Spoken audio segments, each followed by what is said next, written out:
वरुण देव, गुरुवर के निर्देश अनुसार भगवान परशुराम द्वारा दिया गया यह विष्णु धनुष मैं आपको सौंपता हूं। धर्म रक्षा के लिए जब कभी इसकी आवश्यकता पड़ी तो इसे पुनः पाने का निवेदन करूंगा।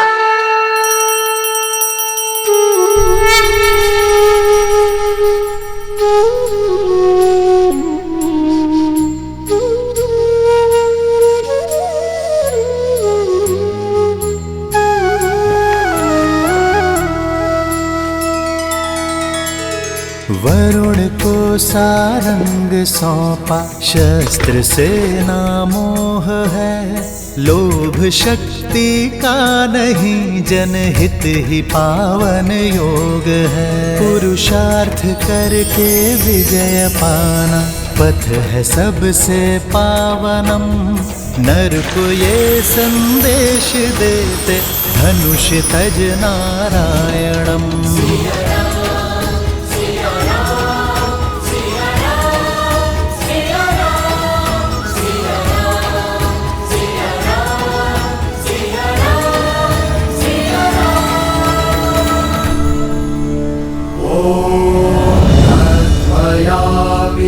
ब्राह्मण वन्दमाना तदस्ते यजमान हविरभिः अहदमना वरुणेह प्रद्युरुषगम समान आयुः प्रमुषेह।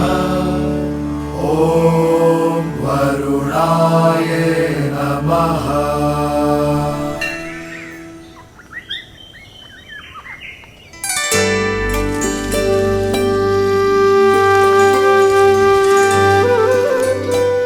भैया, मिथिला कितनी सुंदर नगरी है ना। और आपको तो कुछ अधिक ही सुंदर लग रही होगी जब से स्वयंवर हुआ है तब से।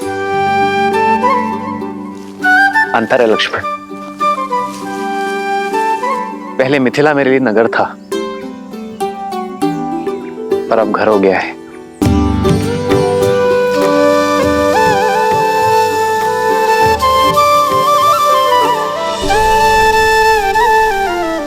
मैं मां गौरी को धन्यवाद कहकर आता हूं लक्ष्मण।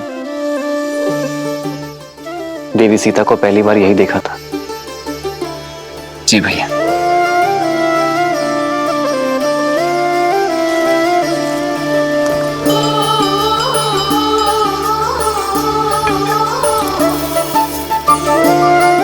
माँ, आपने जो मुझे दिया वो मेरे लिए सर्वश्रेष्ठ था। वो दिया जो मेरे मन में था। आपको मन से धन्यवाद करने आई हूँ माँ। ये आपके आशीष का प्रताप है कि स्वयंवर में एक पल के लिए भी निराश नहीं हुई मैं। धन्यवाद माँ। मां का आशीष दोनों पर है, तो धन्यवाद देने एक ही क्यों आए।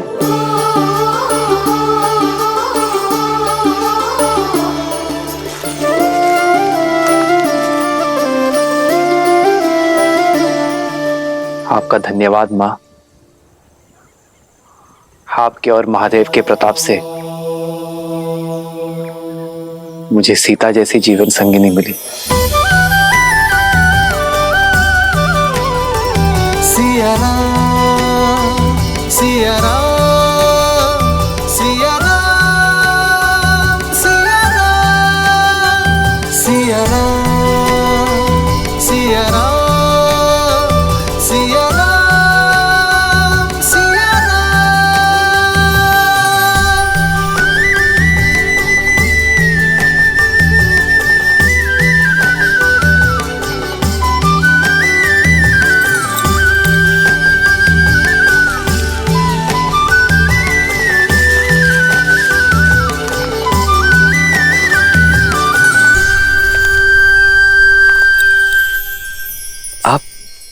मेरे चरण स्पर्श क्यों कर रही? देखिए, मैं वो नहीं हूं जो आप समझ रही हैं। वो तो मेरे ज्येष्ठ भैया राम है जिन्होंने धनुष उठाया था, मैं तो उनका अनुज लक्ष्मण हूँ। किसने कहा मैं आपके चरण स्पर्श कर रही हूँ? एक स्त्री केवल 3 लोगों के चरण स्पर्श करती है, अपने पिता के, अपने गुरु के और अपने पति के। और आप इनमें से कोई नहीं है, तो मैं आपके चरण क्यों स्पर्श करूंगी? वो तो मैं ये पुष्प उठा रही थी जो मेरी सीता दीदी को बहुत प्रिय है और मुझे भी। क्षमा कीजिए, वो देवी, ऐसे भूमि में पड़े हुए पुष्प किसी को भेंट नहीं करने चाहिए। परंतु आप निराश मत होइए, मैं एक क्षण।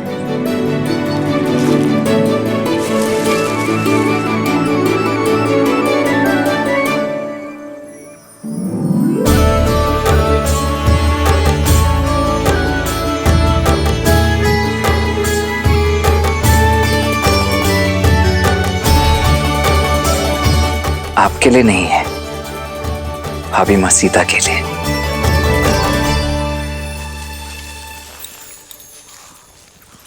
एक बात पूछ।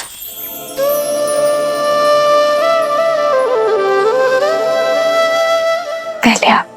नहीं, स्त्री होने के नाते प्रथम अधिकार आपका है। जो आज्ञा। तो बताइए, प्रत्यंचा चढ़ाने आप सबसे अंत में क्यों आगे बढ़े? क्योंकि गुरुवर का आदेश था। पर जब कोई प्रत्यंचा नहीं चढ़ा पा रहा था तो मैंने आपके नेत्रों में चिंता नहीं देखी। क्योंकि माँ गौरी का आशीर्वाद था कि मुझे मेरे मन के ही स्वामी मिलेंगे।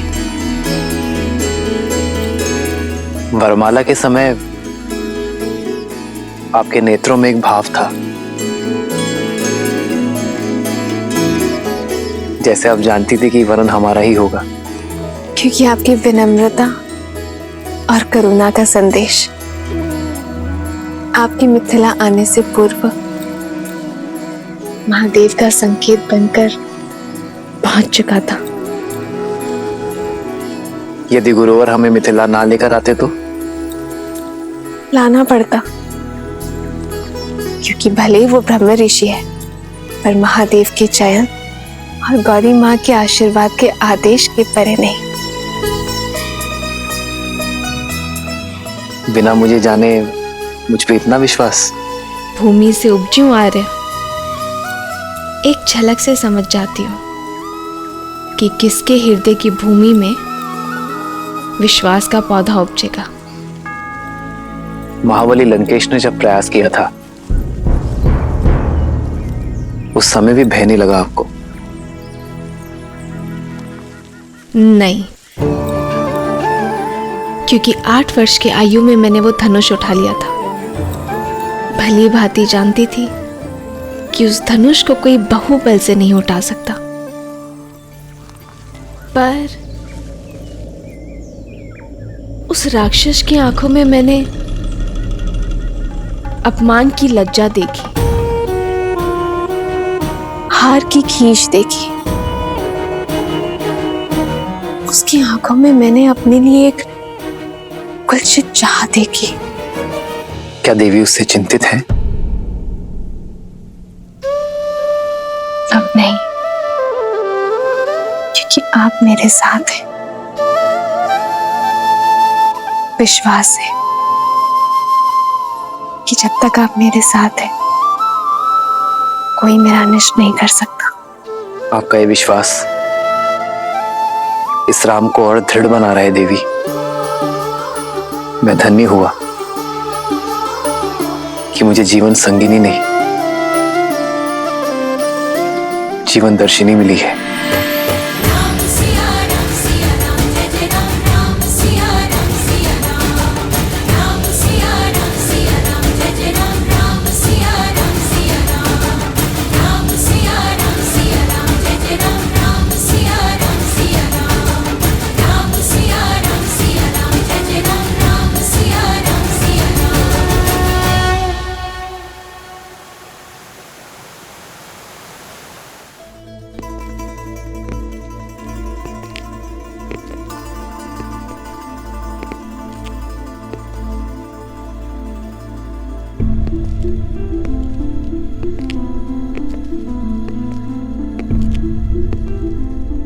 अंततः मेरी कामना पूरी हुई भैया। भगवान विष्णु की कृपा से आप सद्मार्ग की ओर बढ़ रहे हैं। अपने पापों के प्रायश्चित के लिए आपने जो संन्यास का निर्णय लिया है वो अति उत्तम है भैया। दुख तो केवल इस बात का है कि बहुत देर कर दी मैंने। कदाचित तुम्हारी बात पहले मान ली होती तो आज मेरे महादेव मुझसे रुष्ट ना होते। लंका को अब तुम जैसे सदाचारी राजा की आवश्यकता है। न्याय प्रियता से राज करना। भैया, यदि राज ही करना होता तो ब्रह्मदेव से संपूर्ण सृष्टि का राज्य मांग लेता, किंतु मुझे विष्णु भक्ति रहने दीजिए। और ये राज्य संभालने के लिए तो आपका महाप्रतापी पुत्र मेघनाथ है ना।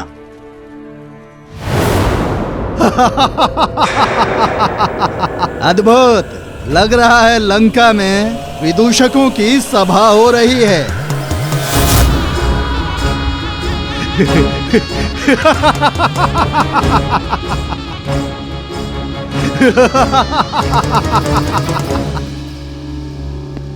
मुझे तो लगा था कि सिंहासन त्यागने की बात बोलकर इस भोली भाली शूर्पणखा को मूर्ख बनाया है, पर सत्य मेरे सामने है।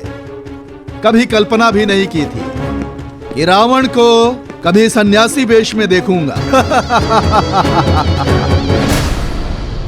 केवल वस्त्रों से नहीं, आत्मा से भी मैं संन्यास स्वीकार कर चुका हूं विद्युत जीवा। इसलिए विभीषण को राजा बनाकर राज्य के साथ साथ तुम्हारी बुद्धि ने भी संन्यास ले लिया है रावण। ये विष्णु भक्त केवल विष्णु के गुणों का गायन कर सकते हैं, राज्य संचालन नहीं। केवल मैं इस स्वर्ण सिंहासन योग्य हूं। सत्य है, बुद्धि कुंड हो गई मेरी। सबसे योग्य पात्र मेरे समक्ष है और मैं उसे पहचान नहीं पाया। चलो, दुर्घटना से देर भली। विद्युत जीवा, लंका का सिंहासन तुम्हारी प्रतीक्षा कर रहा है।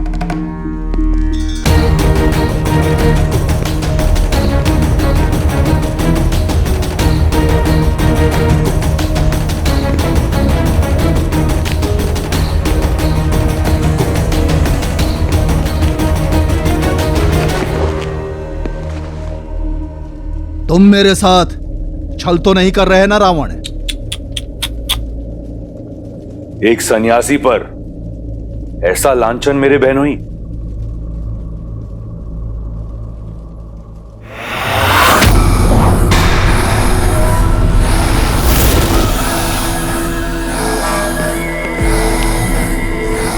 सन्यास की आड़ में मैंने तुम्हारा छल देख लिया है, पाखंडी रावण। अब तुम मेरा बल देखो। काल के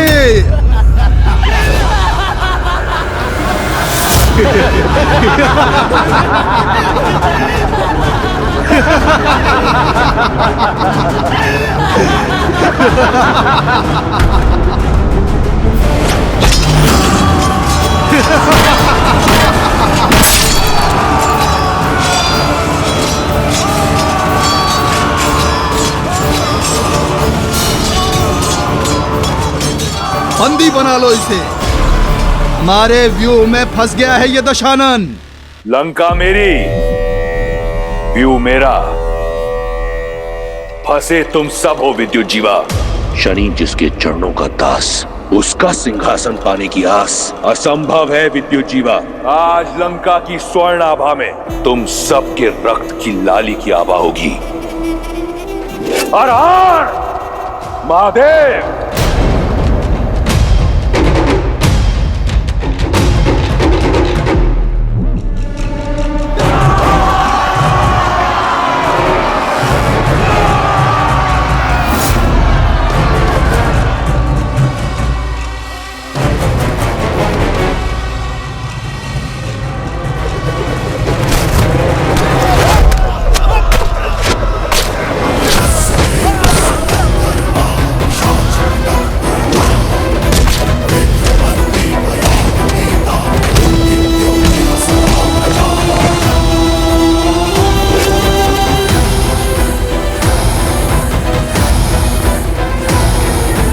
सुर्पणखा, सुर्पणखा मुझे बचा लो, मुझे बचा लो सुर्पणखा, बचा लो मुझे अपने भाई से।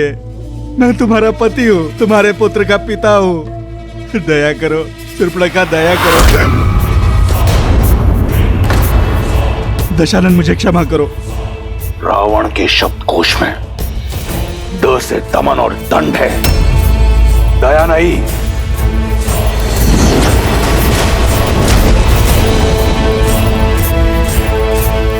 क्षमा दशानन, क्षमा कीजिए दशानन, ये केवल एक उपहास था। मेरी शक्ति का उपहास करने वाले को चंद्रहास उत्तर देती है। देवस्य गन्धर्वाः पिशाचपटकपुरगाः क्षिप्रमन्ति भयात् भीता मरुभिद्यो इव सदा प्रजाः। लंकेश, नहीं भैया।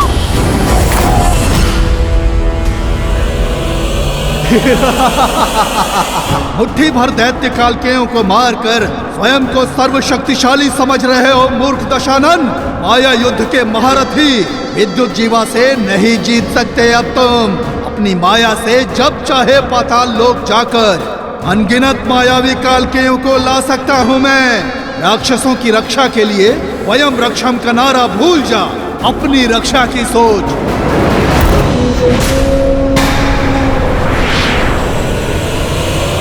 भैया, दशानन, दशानन।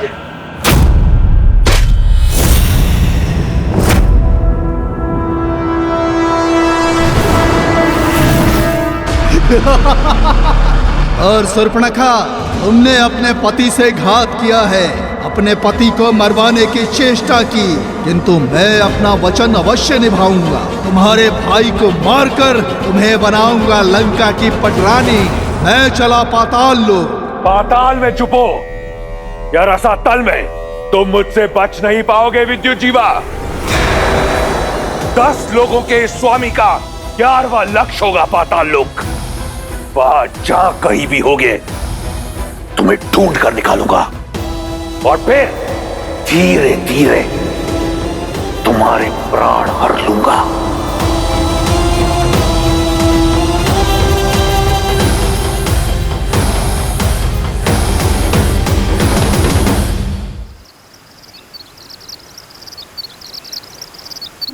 दूतों ने सूचना दी है लक्ष्मण, पिताश्री किसी भी क्षण आते ही होंगे। हमें देखकर पिताश्री कितने भावुक हो जाएंगे ना भैया। देखिए, कदाचित पिताश्री आ गए।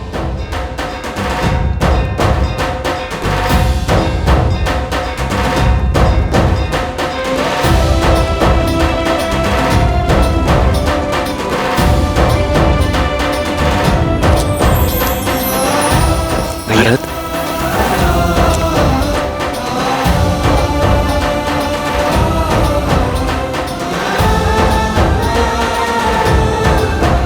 भरत,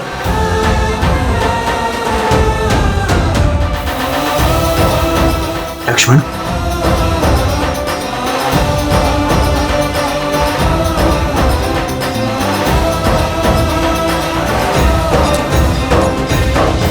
भरत, इतना शीघ्र? सूचना मिलते ही प्रतीक्षा न कर सका भैया मैं। रात्रि विश्राम किए बिना ही आपसे भेंट करने चला आया। आप नहीं जानते भैया कि मेरा मन कितना गर्वित हुआ है ताड़का और मां अहिल्या की मोक्ष गाथाएं सुनकर। और अब अपने राम भैया के विवाह को देखकर हर्षित होऊंगा मैं।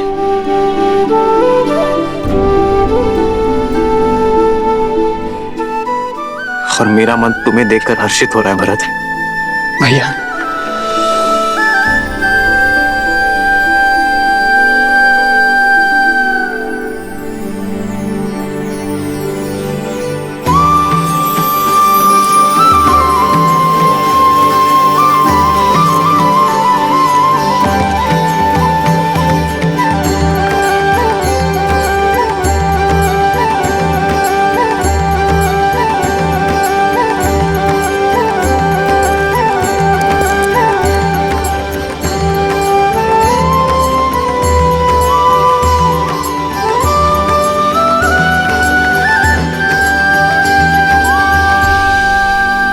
श्री राम और देवी सीता के विवाह की पावन बेला निकट आ गई है।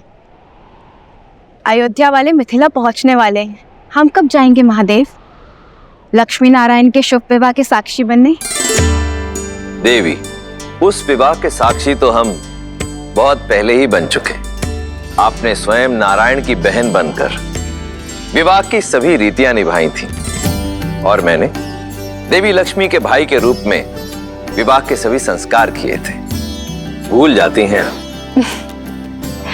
कुछ नहीं भूली हूँ मैं, पर वो वैकुंठ था, विवाह देवों का था। यहाँ पृथ्वी लोक में नर रूप में हो रहे इस दिव्य विवाह की छटा ही कुछ और होगी। मैं कुछ नहीं जानती, मुझे मिथिला जाना है बस। और मुझे भी।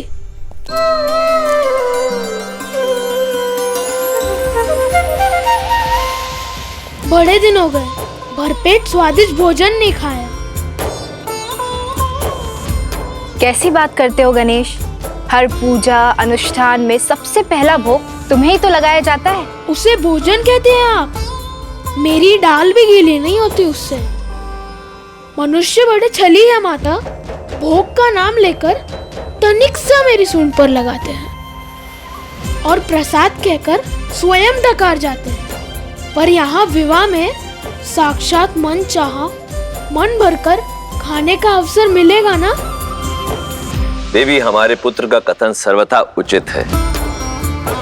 तो ठीक है, हम सब चलेंगे श्री राम और सीता के विवाह में, परंतु मनुष्य रूप में। हमें भी इस विवाह का साक्षी बनना है प्रभु।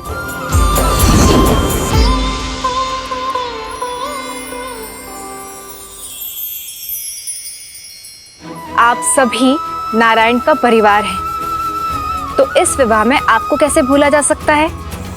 हम सभी जाएंगे राम और सीता के शुभ विवाह के साक्षी बनने। जय श्री राम। जय श्री राम। जय श्री राम। सिया राम, सिया राम।